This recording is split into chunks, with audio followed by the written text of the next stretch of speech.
Precisamente siendo yo un nuevo creyente, solía visitar cuando iba a Puerto Plata una librería que ustedes conocen muy bien, que además de vender libros no cristianos y asuntos propios de librería, como lapiceros, cuadernos, entre otras cosas, también vendía literatura cristiana.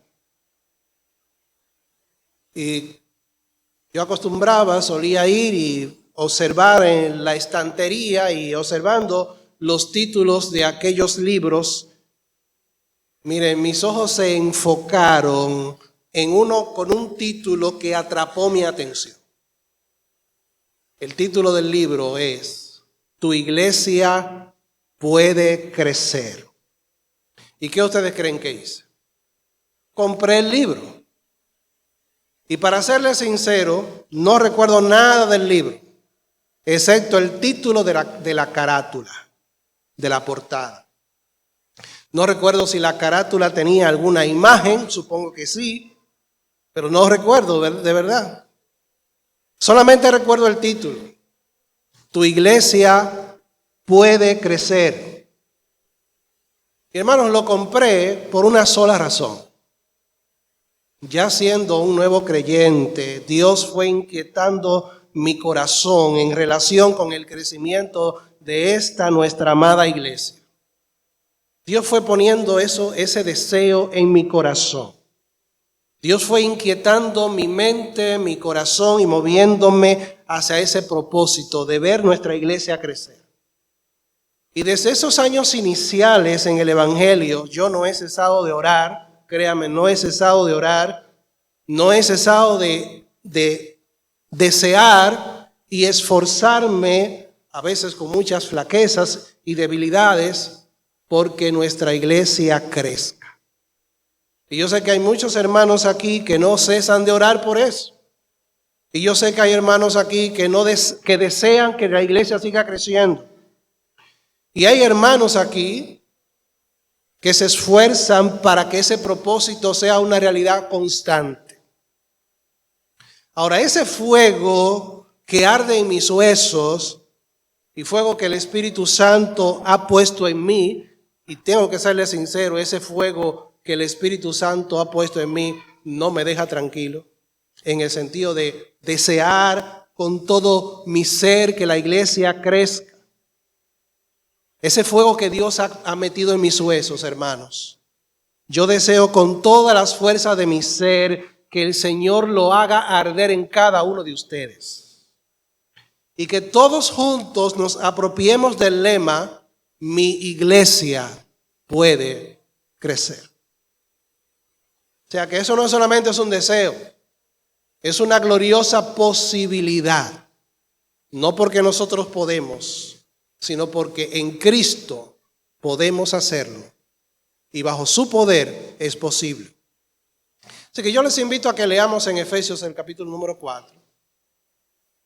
Y si se pueden poner de pie una vez más y disculpen que les pida que una vez más nos pongamos de pie.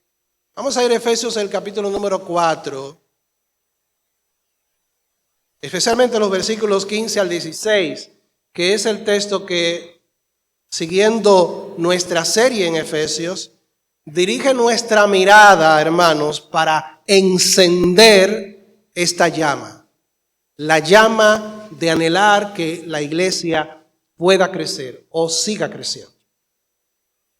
Y estos versículos, hermanos, a través de estos versículos vamos a aprender que para que el crecimiento de nuestra iglesia y de cualquier otra iglesia sea una realidad constante, necesitamos ver el crecimiento de la iglesia como Dios lo ve.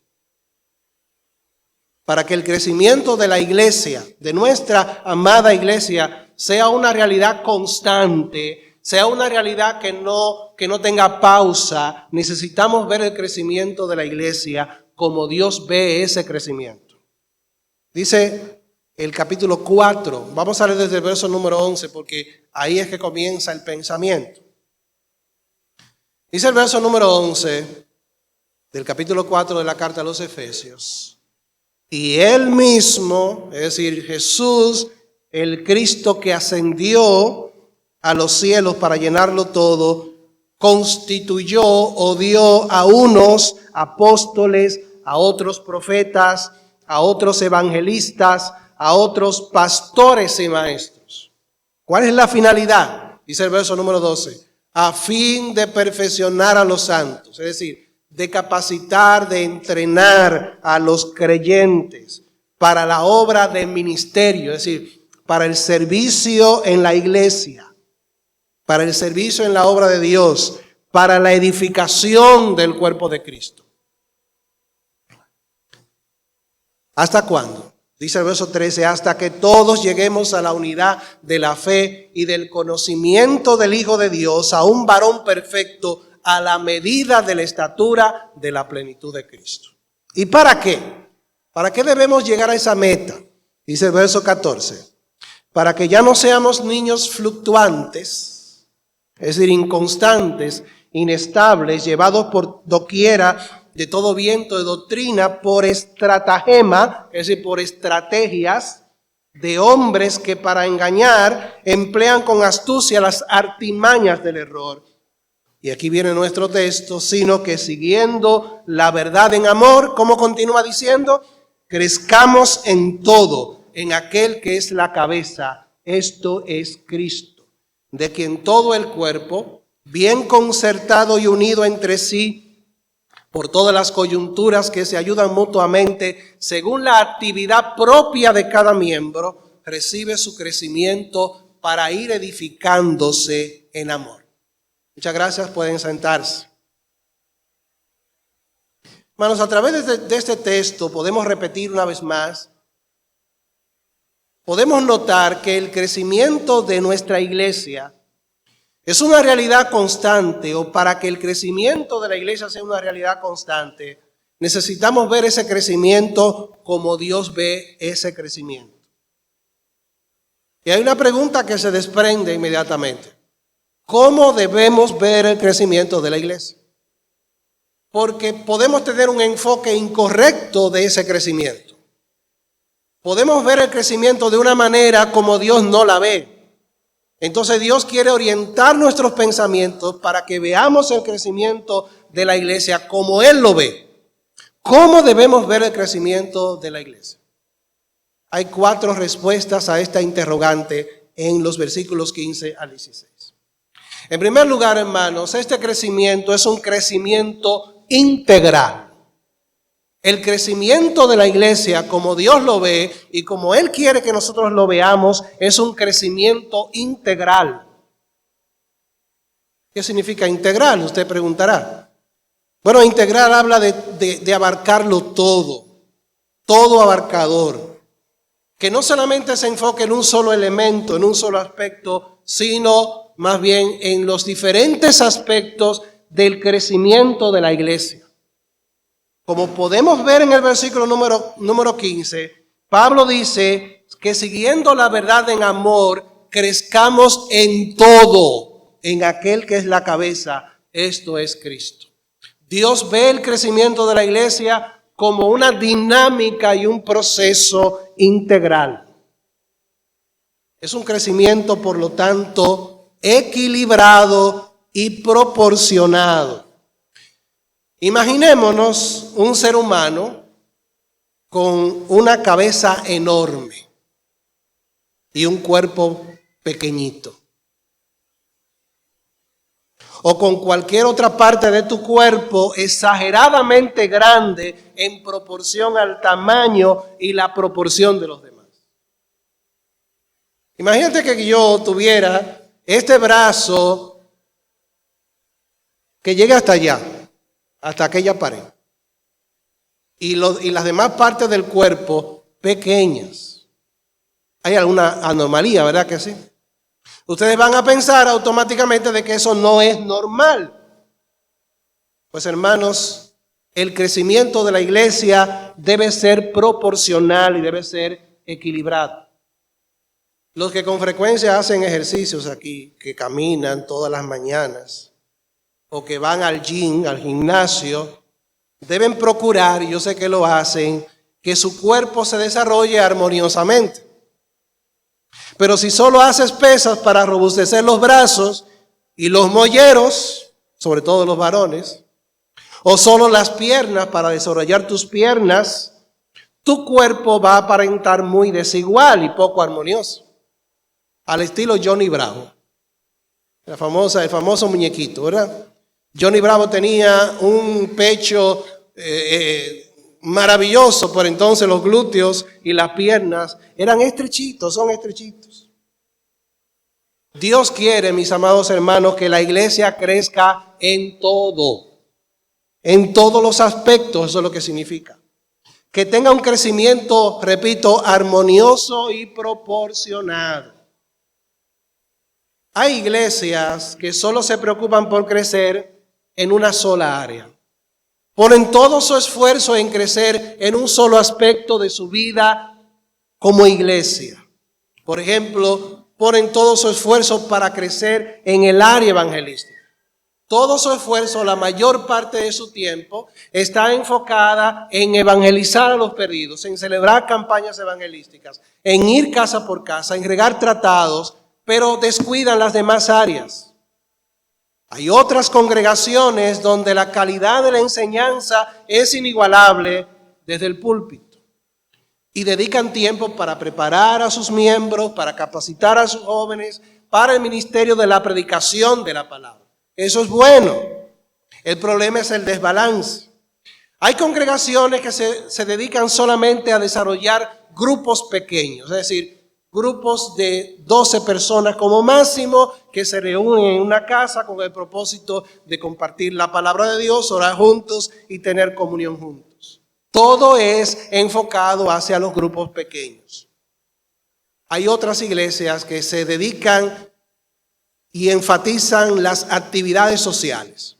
Así que eso es una actividad social en casa de fulano, un compartir comida en casa de fulano, un socializar los unos con los otros, y todo es actividades sociales. Hermanos, necesitamos todos esos elementos.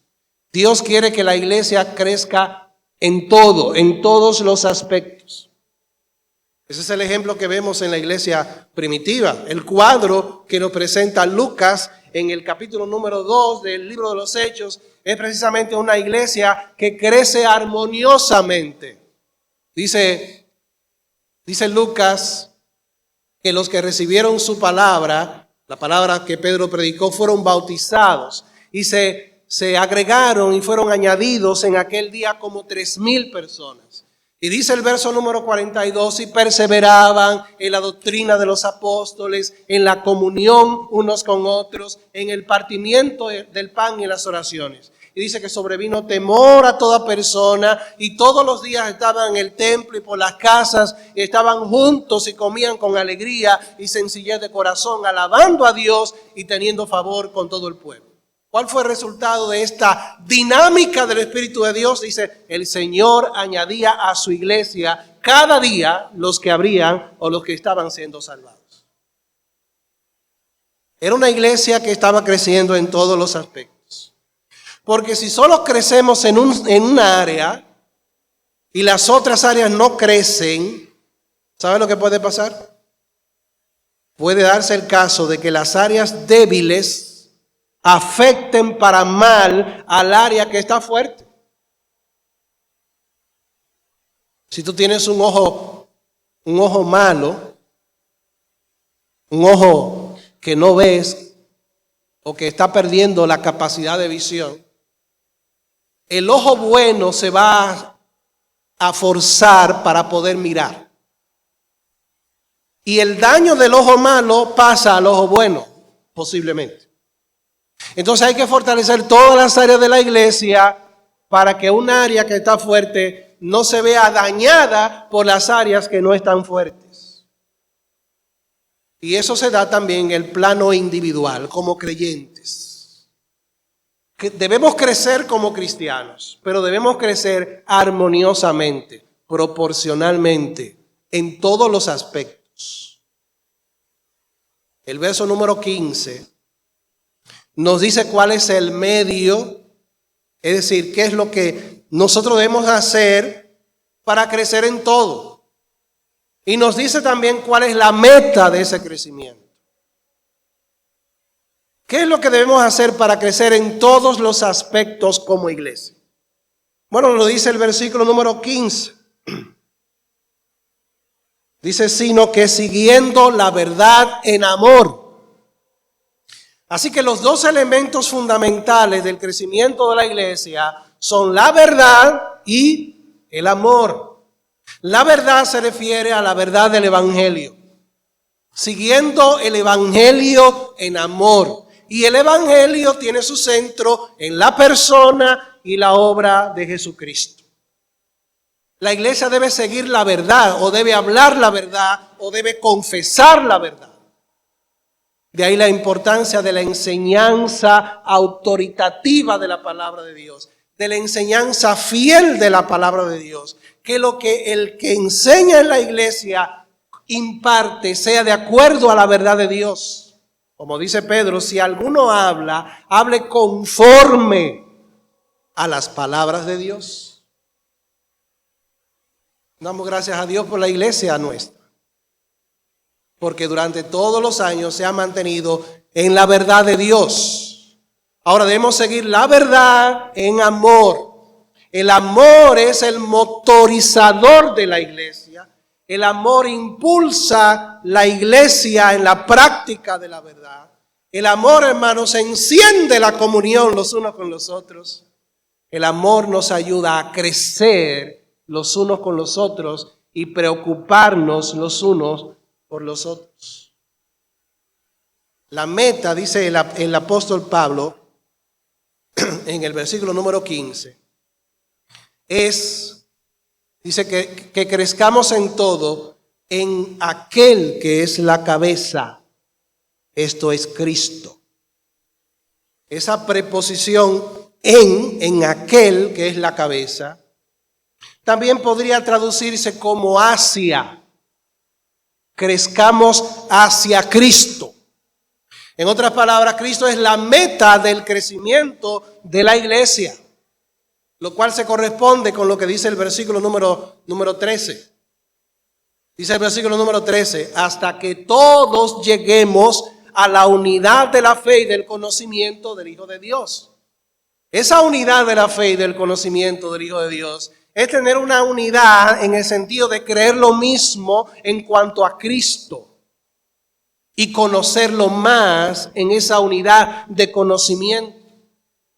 Y luego dice el texto, a un varón perfecto, a un varón maduro, que es la iglesia local, a la medida de la estatura de la plenitud de Cristo. Así que la iglesia debe crecer hacia Cristo. Crezcamos en todo hacia aquel que es la cabeza. Es decir, que el cuerpo llegue a la estatura de aquel que es la cabeza, que es Jesucristo, el Hijo de Dios. Así que, amada iglesia, ¿cómo debemos ver este crecimiento de la iglesia del Señor? Como un crecimiento integral. Pero este crecimiento, además, es un crecimiento cuyo autor, fuente y proveedor es Jesucristo. Noten cómo Pablo lo dice. Yo quiero que usted se fije en el versículo número 15 al final. Versículo 15. Una vez más dice el verso 15, sino que siguiendo la verdad en amor, crezcamos en aquel que es la cabeza. ¿Y quién es la cabeza? Cristo. Ahora noten el conector gramatical entre el verso 15 y el 16. Dice el verso 16 al inicio, de quien todo el cuerpo. Es un pronombre relativo que guarda relación con el sujeto anterior. En otras palabras, de Cristo todo el cuerpo. ¿Y cuál es el cuerpo? ¿Cuál es el cuerpo? Es la iglesia. La cabeza es Cristo y nosotros somos el cuerpo. Entonces, de Cristo todo el cuerpo, que es la iglesia. Y miren el verso 16 al final. La última coma, después de la última coma, recibe su crecimiento para ir edificándose en amor. Lo que nos está diciendo las Escrituras aquí es que de Cristo, que es la cabeza, el cuerpo, que es la iglesia, recibe su crecimiento para que el cuerpo sea edificado en amor. Ese es el pensamiento principal. Cristo es a la vez, y estoy citando aquí a un autor, un comentarista, Cristo es a la vez el líder de la iglesia y el que la alimenta y aporta todo aquello que necesita para su crecimiento. Cristo no es simplemente el que da origen a la iglesia, esto es, Él es la fuente de la iglesia completamente. Él está implicado, dice este autor, Cristo está implicado, es decir, está metido activamente en estimular y dirigir el ministerio de la iglesia, además de proporcionarle todo lo que necesita para que la iglesia se desarrolle y alcance madurez. Yo no sé si a usted esto lo llena de consolación y lo llena de aliento, pero a mí me anima a seguir adelante por nuestra iglesia. Porque al fin y al cabo el autor, el promotor, la fuente, el origen, la fuerza que mueve la iglesia es Cristo. Y no hay nadie más interesado en su iglesia que su Señor. Así que Cristo está velando, hermanos, constantemente por esta iglesia. Y Cristo está suministrando y proporcionándole todo lo que la iglesia necesita para llegar a la medida de la estatura de la plenitud de Cristo. Por lo tanto, Cristo es fuente, Cristo es el medio y Cristo es la meta del crecimiento de la iglesia. El crecimiento de la iglesia lo produce su cabeza, que es Cristo. Esto se corresponde con otros textos de las Escrituras. Por ejemplo, en Efesios, el capítulo 2, versículos 21 y 22, dice la palabra de Dios, hablando de Cristo, dice, y de la iglesia, en quien todo el edificio, ese en quien se refiere a Cristo. Todo el edificio es la iglesia. En quien todo el edificio, bien coordinado, dice, va creciendo para ser un templo santo en el Señor, en quien, en el Señor, vosotros también sois juntamente edificados para morada de Dios en el Espíritu. En Colosenses, el capítulo número 2, versículo 19, en el contexto de una advertencia contra las herejías, las doctrinas falsas, las doctrinas que no ponen a Cristo como el centro, el apóstol Pablo advierte a aquellos hermanos de estas personas, porque estas personas, dice el versículo 19, no haciéndose de la cabeza. Noten que el verbo haciéndose está sin H y está con S, que no es del verbo hacer, sino del verbo asir, que significa agarrar o sostener.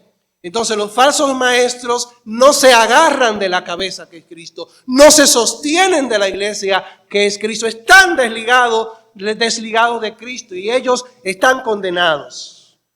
Y dice, continúa diciendo el versículo número 19, en virtud de quien todo el cuerpo, es decir, de Cristo, todo el cuerpo que es la iglesia, nutriéndose y uniéndose por las coyunturas y ligamentos, crece con el crecimiento que da Dios. ¿Quién da el crecimiento? Lo da Dios, lo da Jesucristo.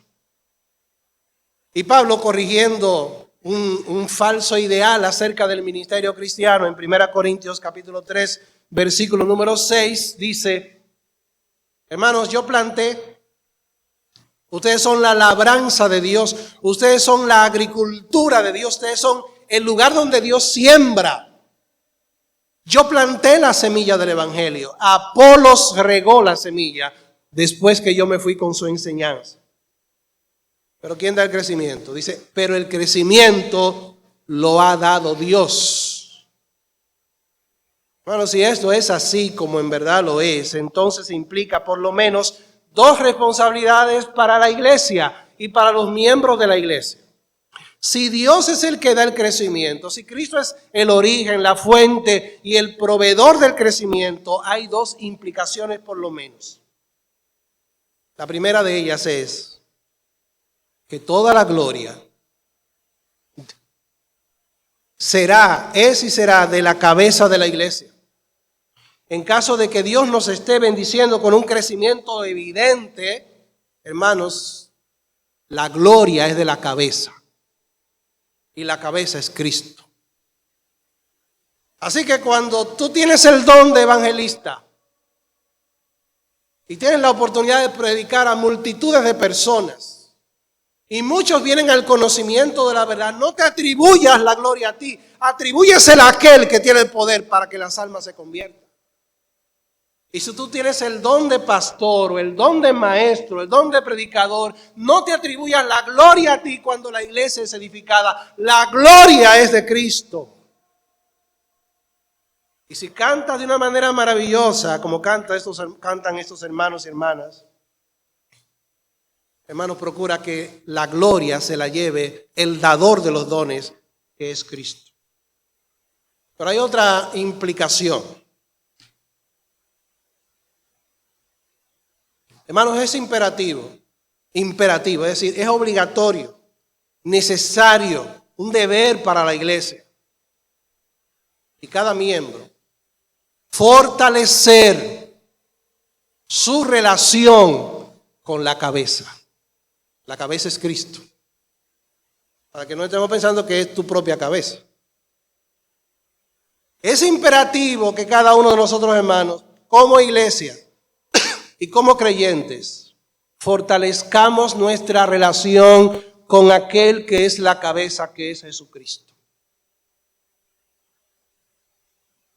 Si de Cristo viene la provisión para que a través de los diferentes miembros fluya el poder del Espíritu Santo y los dones espirituales y el amor y todo, entonces se hace imperioso, necesario, obligatorio que cada uno de nosotros fortalezcamos nuestra comunión y nuestra relación personal con Cristo. Y también la iglesia fortalezca esa relación. Hace un par de semanas yo estuve visitando un lugar llamado La Catalina Cabrera, un lugar hermoso, por cierto. Me invitó un joven líder de una iglesia en Santo Domingo, que él es oriundo de aquella comunidad de Catalina. Él llegó con su esposa y sus hijos y en la tarde del sábado me llevó por una cuesta, por un lugar ahí cerca del mar. Ese lugar tiene una particularidad, una característica, y es que la Catalina queda en una parte alta, en la carretera. El mar queda hacia abajo. Para llegar al mar hay que caminar mucho. Yo recuerdo que caminé mucho y estaba ya agotado, no tenía fuerza. Además de que no era un lugar limpio, no era un lugar sin ningún tipo de maleza. Y había que bajar para luego subir más de 250 escalones. El mar queda y no tiene playa. Es decir, no hay un espacio entre la parte montañosa y el mar como una especie de playa. Y él me llevó a una piscina casi natural, bien fría, por cierto. Entonces hay un pequeño río, vamos a imaginarnos, ahí está la montaña, ahí está descendiendo la montaña y hay un río bien corto que va desde lo alto de la montaña hasta descender al mar. Pero hay como una especie de piscina seminatural construida también con ese propósito, donde uno se baña, pero más arriba está como una especie de acueducto. ¿Cuál es el propósito de este pequeño acueducto? Bueno, tiene unas potentes bombas de agua y una tubería de ese grueso. ¿Para qué? Para impulsar el agua con la energía de las bombas hacia arriba. Fíjense cómo es la cosa. Ahí están funcionando esas bombas a través de la electricidad generando energía para impulsar con mucha fuerza hacia arriba de la montaña el agua que está en la parte del pequeño río. De tal manera que los habitantes de ese lugar y de más allá puedan recibir agua potable. Pero imagínate que por alguna u otra razón a esas tuberías se le entra tierra, se le entra basura, se le entran sedimentos y diferentes cosas. ¿Qué va a pasar con el fluir natural del agua impulsada por esas bombas potentes? Hermano, se va a obstruir, se va a tapar y el agua no va a poder subir hacia arriba con el ímpetu y con la fuerza que tiene las bombas.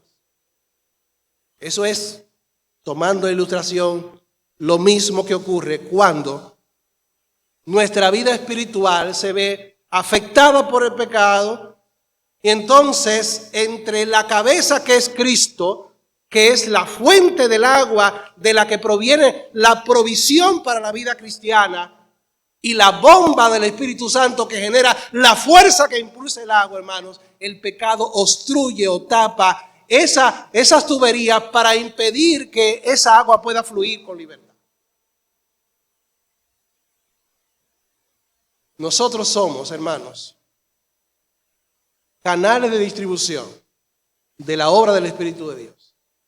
Y el Espíritu de Dios nos conecta con Cristo para que el agua de su gloria, para que el agua de su energía pueda fluir a través de cada uno de nosotros que somos los miembros de la iglesia. De ahí la importancia de que la iglesia mantenga viva la comunión con su Señor y de que cada hermano mantenga una relación personal con Cristo, confesando permanentemente sus pecados, apartándose de ellos y viviendo para la gloria del Señor.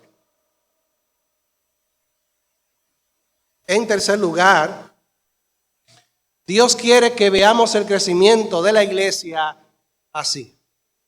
Es un crecimiento en el que cada creyente participa activamente. Así que aunque en último término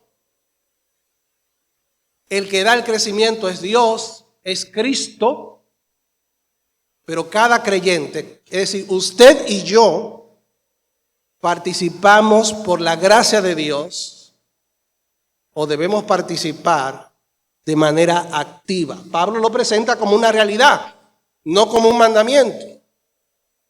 Es algo que se da, dice Pablo. Es un crecimiento en el que cada creyente participa. Miren una vez más el versículo 16.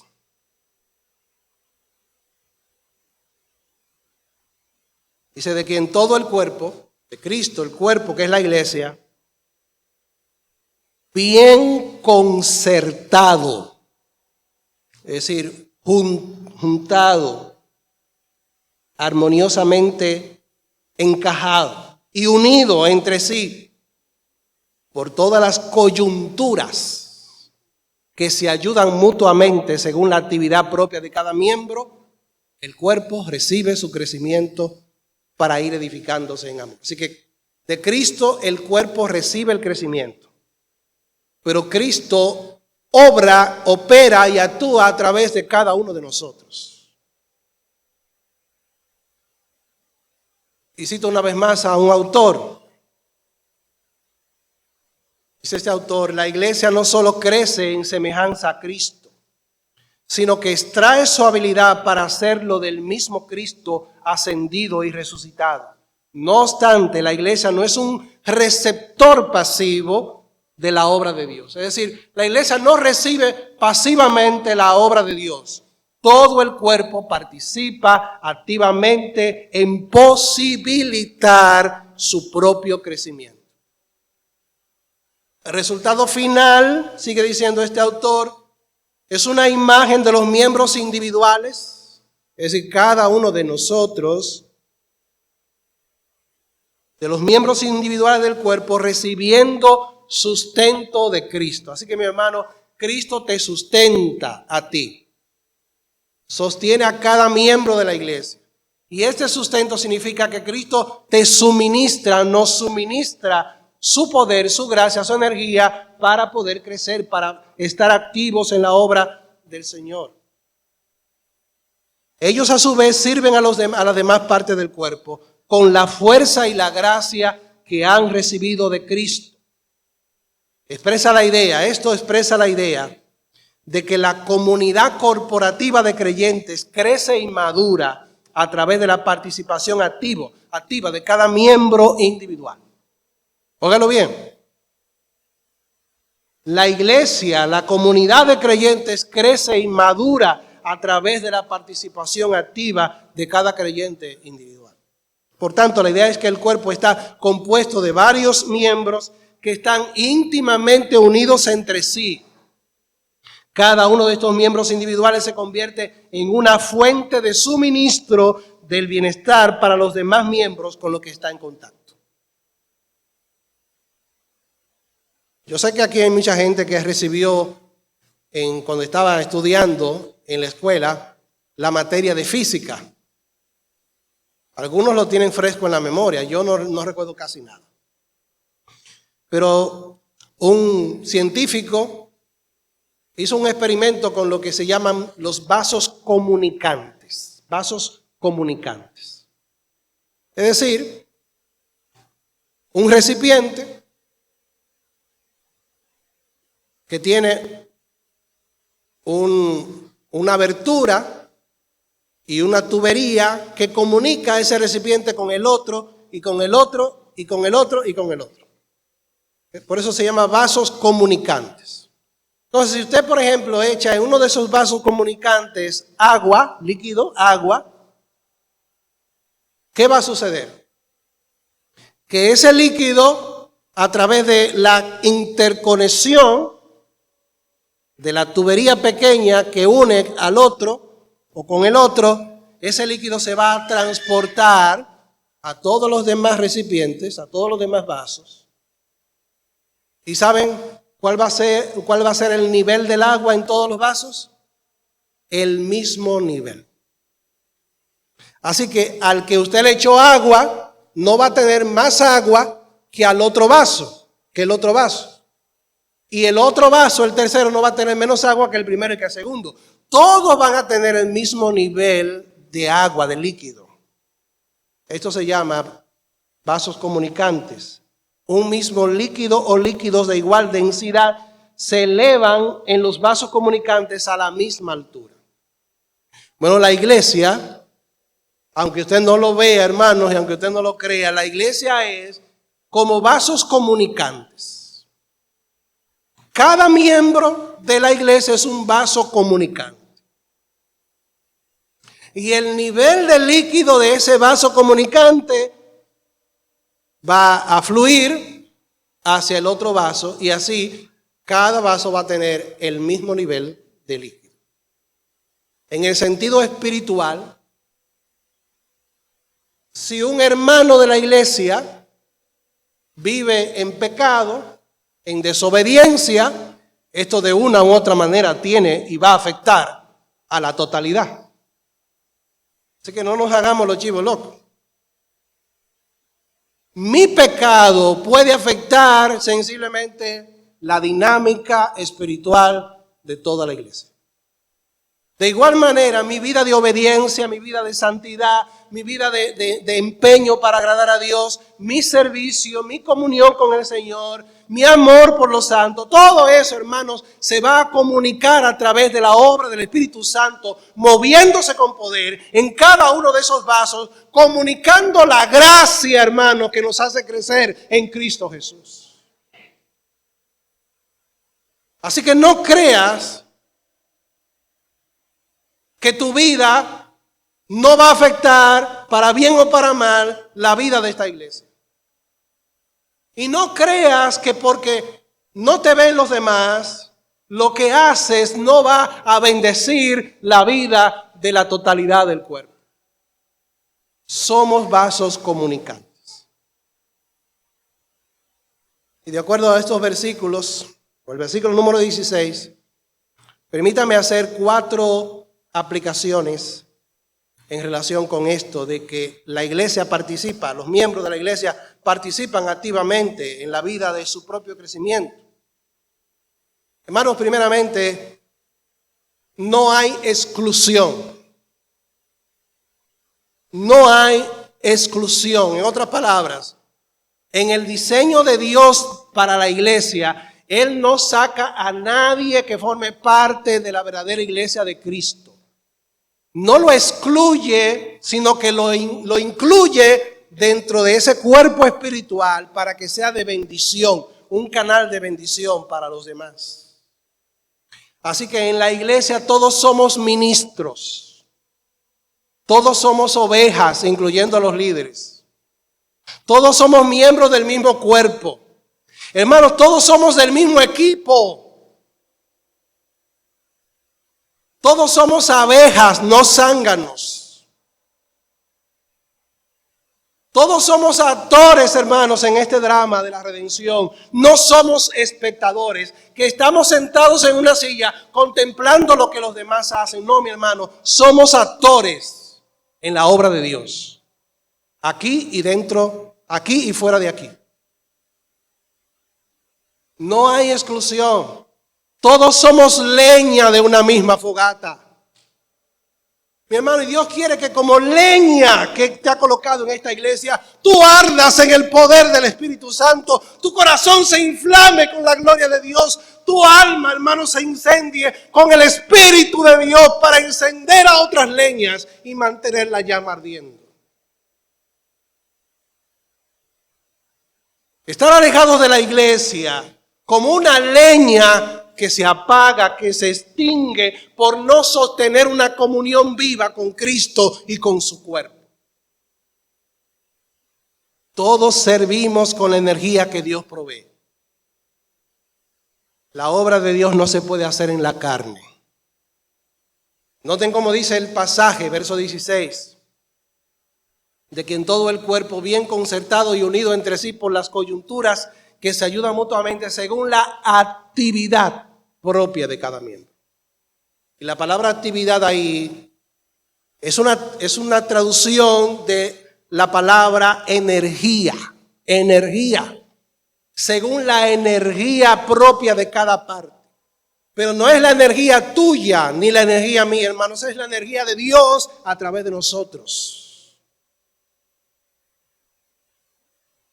Hermanos, qué maravilloso es saber de que es el poder de Dios el que actúa a través de su iglesia. Porque podemos actuar en la carne. Podemos pensar que el crecimiento se logra de una forma carnal, no espiritual.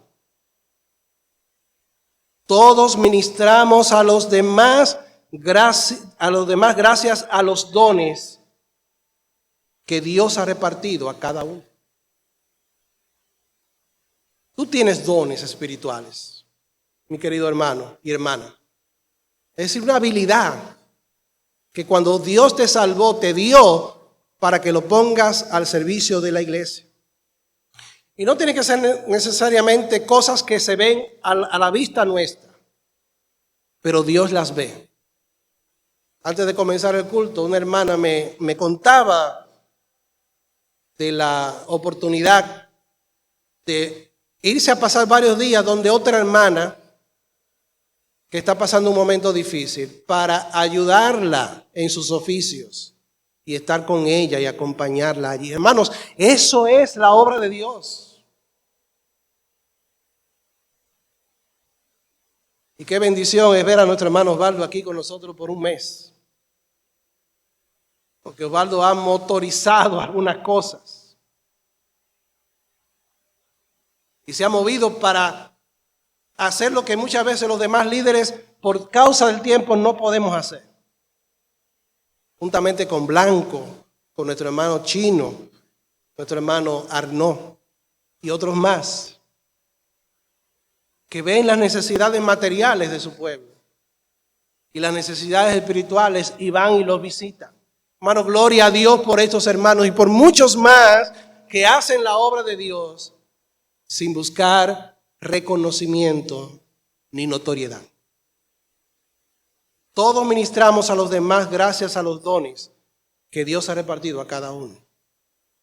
Y las relaciones mutuas, hermanos, las relaciones mutuas, ¿sabe lo que significa relaciones mutuas? Los unos con los otros. Los contactos con los demás hermanos son parte del diseño divino para poder crecer. Por eso dice, de quien todo el cuerpo bien concertado y unido entre sí por las coyunturas que se ayudan mutuamente según la actividad propia de cada miembro. Ustedes saben que las coyunturas son como esos ligamentos, esas partes en las manos, en otras partes del cuerpo, que hace que puedan moverse y que tengan movilidad. Que con la mano yo pueda agarrar, porque si no tuviera coyunturas no pudiera agarrar esta Biblia o cualquier otra cosa. Y estas coyunturas es una imagen para referirse a cada miembro de la iglesia. Porque las coyunturas sirven para unir partes. Y a través de esas relaciones mutuas, de conversar, de vernos, de visitarnos, de exhortarnos los unos a los otros, de amonestarnos los unos a los otros, de restaurar al hermano, de orar los unos por los otros, entre otras cosas más.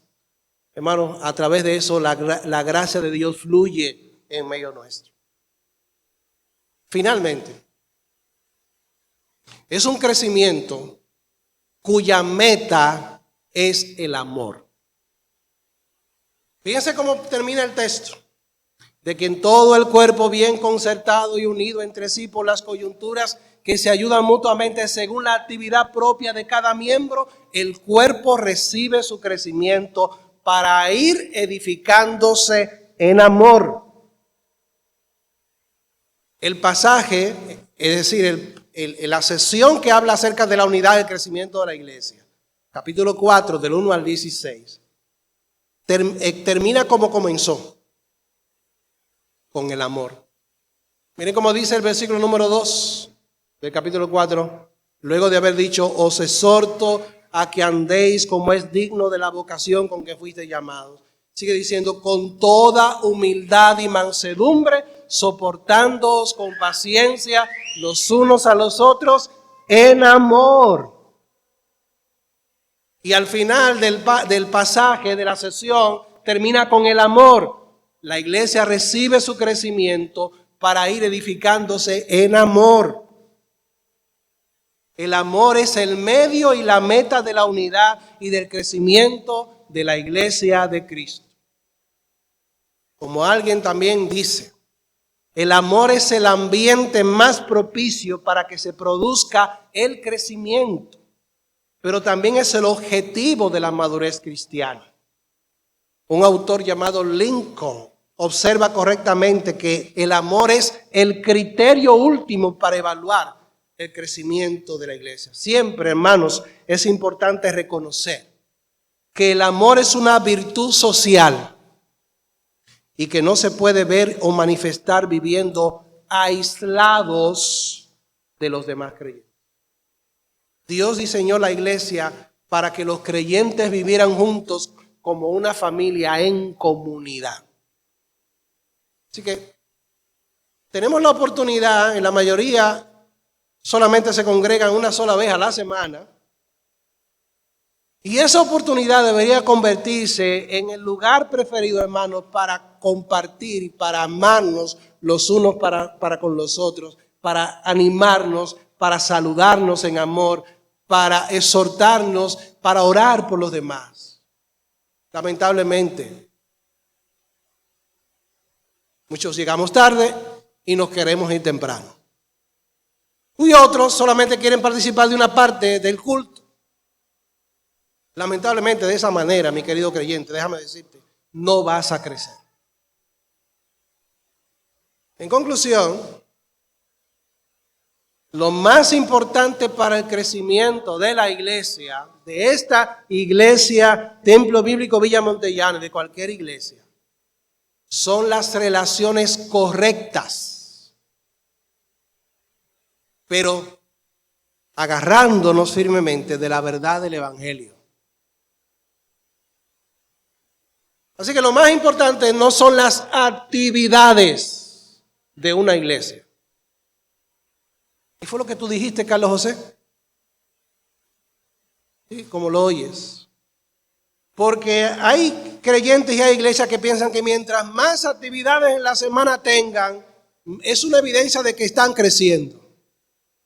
Déjame decirte que eso puede ser así, pero no necesariamente es así. La semana puede estar ocupada de 20,000 actividades eclesiales y en vez de crecer estaremos engordando. ¿Por qué? Porque no se da la dinámica de la iglesia como un cuerpo en la que nos relacionamos los unos a los otros. Nos relacionamos verticalmente con la cabeza de la iglesia, tanto corporativa como individualmente. De ahí que Pablo en Efesios alabe a Dios y ore a Él en favor de los demás creyentes. Capítulo número 1, versículo 3, capítulo número 1, versículos 15 al 23, capítulo 3, versículos 14 al 19.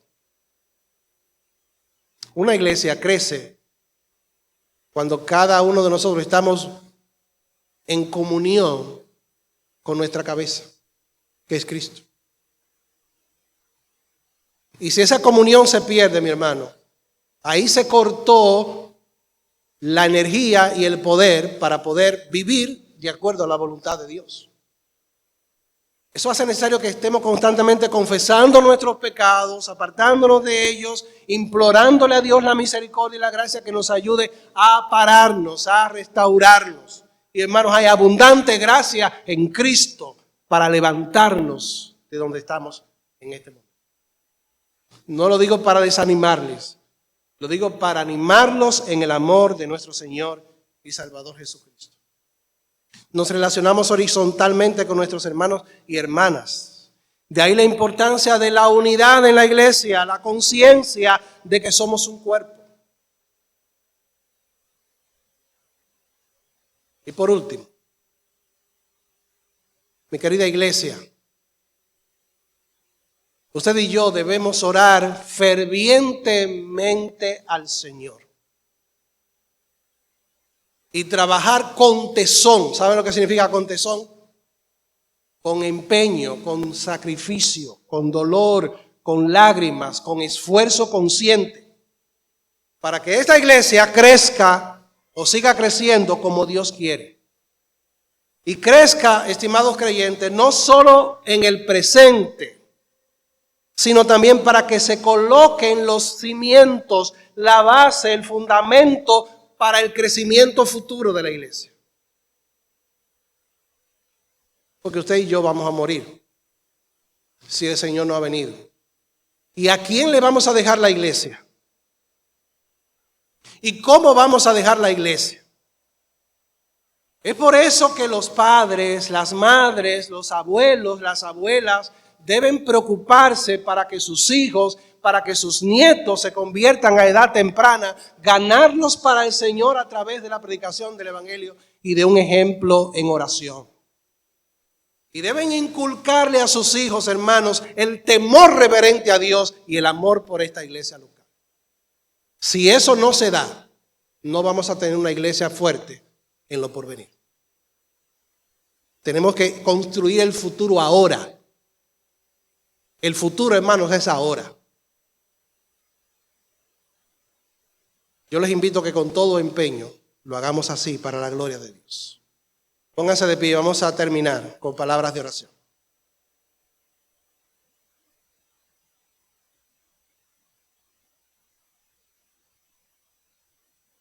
Oh Padre Santo que estás en los cielos, te bendecimos, te damos las gracias en esta mañana. Gracias por tu palabra. Gracias por este texto. Gracias porque crecer es posible en el poder de Cristo. Porque la cabeza que es Cristo quiere que la iglesia siga creciendo. Y ha dado todo lo que necesita para poder crecer. Señor, pero anímanos. Anímanos, Señor. Si estamos desalentados, si estamos desanimados, Señor, pon el ánimo en nuestros corazones. Enciende esa llama, Señor. Enciende nuestros corazones por el poder del Espíritu Santo. Obra, Señor, arrepentimiento en nuestros corazones. Quebranta, Señor, nuestros corazones. Humíllanos delante de tu presencia, Señor. Que no salgamos de aquí sin un compromiso serio y firme con esta iglesia y sobre todo con Cristo, que es su cabeza. Gracias en el nombre de Jesús. Somos el pueblo.